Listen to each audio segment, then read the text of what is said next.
Hi, I'm Matt. Over the course of these videos, I'll be teaching you guys some guitar basics and eventually we'll get to some camp songs. I hope you enjoy it. So today I'm going to be teaching you guys a little bit about the basics of the guitar, like how to tune it. As you can see right now, it doesn't sound very good. So I'll teach you guys the names of the strings, and then you can find yourselves a tuner at your local music store, or you can buy them online too, so that works. So this is Hannah. I'm going to be teaching her some guitar basics, and hopefully some of her questions that she might ask might be helpful for you guys at home trying to learn. What do you recommend is the best way to hold the guitar? Like what leg? Normally you'd keep it on your right leg, while the neck is on your left hand side. So then, because you play the fretted side with your left hand, and you strum with your right arm. Mm-hmm. If you're right-handed. Yep. And so usually you want to keep the neck of the guitar pretty vertical, so then you can reach pretty easily all the way around the guitar.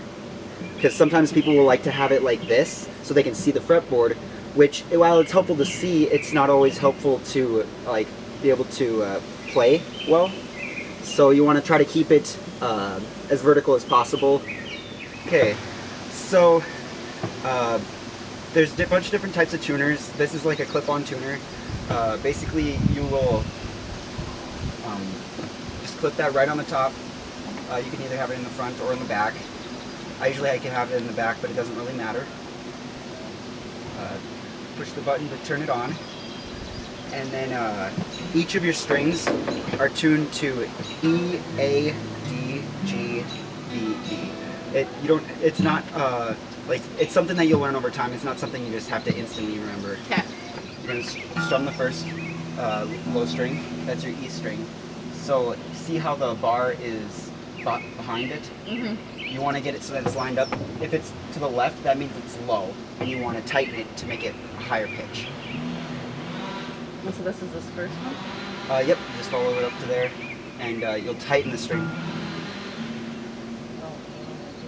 So you'll be turning it this way, away from you. And then it'll light up green or do something, it'll change to let you know that you're on.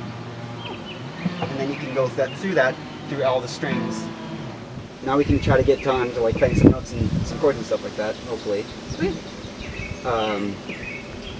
But so when you're playing, you want to have be coming straight down on the string as possible. So what you can do is be as close to the fret as possible. If you want to zoom in on this, so then you can get a good view of that.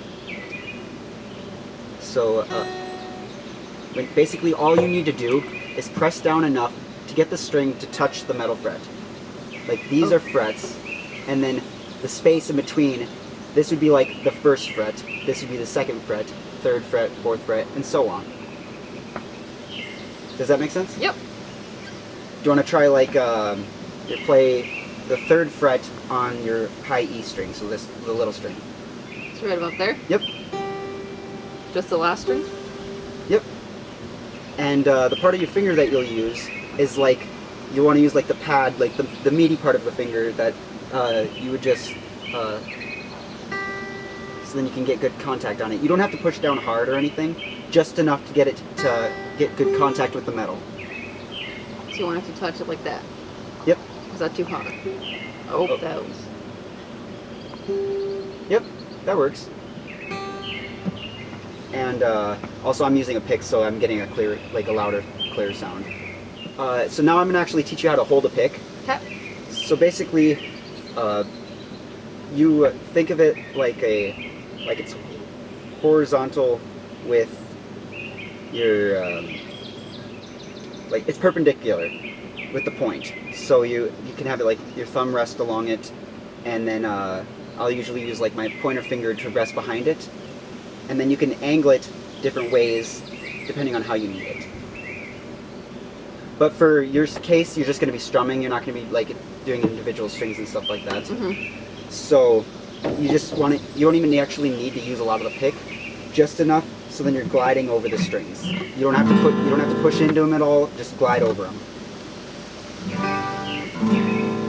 Yeah. So when you're strumming, like you're doing a down strum, you're going to be angling it so then they glide over. You don't want it to keep it straight, they'll catch. So you kind of just angle it, glide it over. When you're coming back up, you turn it the other way. Let the pick do the work.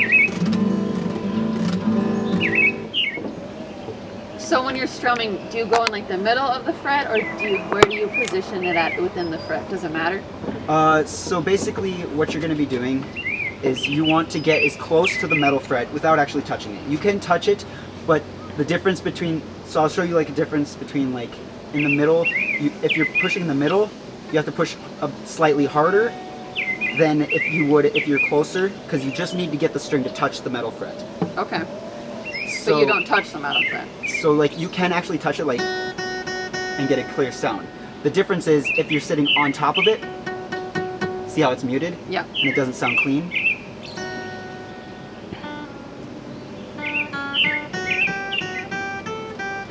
That's kind of like basically what you're trying to go for. So trying to come down like as vertically onto the string as you can, so then you get a clear sound and it doesn't touch the other strings. So like when you move on to chords and stuff like that, you'll be able to get a clear sound.